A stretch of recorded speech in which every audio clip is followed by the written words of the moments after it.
सबसे बड़ी बात जो वो मुद्दे कह रहे हैं, बिहार की राजनीति में इस तीखेपन से लालू जी पर भी हमला करने वाला कोई नेता नहीं हुआ, और अब तेजस्वी पर भी पूरी बीजेपी, चिराग पासवान तो खैर बड़े भाई छोटे भाई का रिश्ता है, चिराग कहते हैं वो तो छोटा भाई हमारा, इस तरह की बात करते हैं, कोई इस तीखेपन से हमला नहीं कर पाता। वो अकेला नेता है जो तीखेपन के साथ हमला कर रहा है, और वो तीखापन तथ्यों पर आधारित है।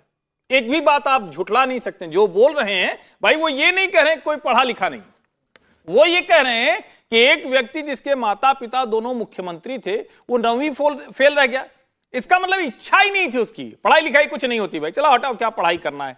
तो ये जो शिक्षा के प्रति दृष्टि है ये ज्यादा महत्वपूर्ण है, और मुझे लगता है कि राजनीति में कोई कहां तक जाएगा कितना जाएगा ये पता नहीं, लेकिन अगर ये ट्रांसफॉर्मेशन हुआ तो भारतीय राजनीति का एक अलग उदाहरण प्रशांत किशोर बनेंगे। उन्होंने एक बहुत महत्वपूर्ण बात बोली थी जब चुनाव पर अपना तैयारी शुरू की थी, तो बोले कि नेता राजनीति में किस लिए आते हैं, नेता राजनीति में इसलिए आते हैं कि पैसा बनाए, अपने बच्चों को बेहतर जिंदगी दे, वो खुद शान शौकत की जिंदगी जिए। बोले वो मैं राजनीति में तब आ रहा हूं जब वो सब मैं कमा चुका हूं, और वो छोड़ के मैं राजनीति में आ रहा हूं कि मैं चाहता हूं कि आपका बच्चा भी एक अच्छे स्कूल में पढ़े।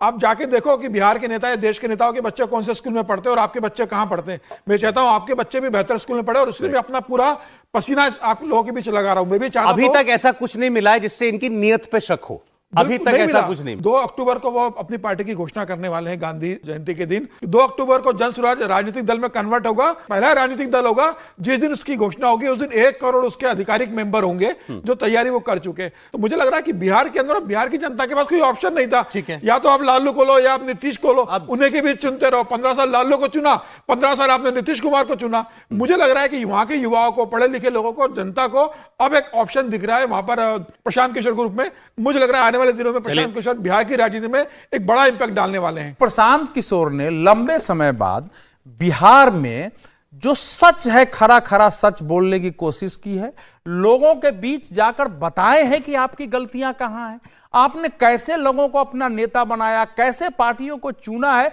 तो उससे एक सत्ता से लेके और विपक्ष तक में एक बड़ा हलचल है। प्रशांत किशोर जी ने कहा यही तो है आज के समय में कि ऐसा हम एक जिसको विमर्श का माहौल बना के रखते हैं कि सच दिखते हुए भी कोई बोलता नहीं। तो वो जो ढेला मार रहे हैं ना, इसका असर तो हो रहा है। बहुत ईमानदारी से कोशिश किया इन्होंने।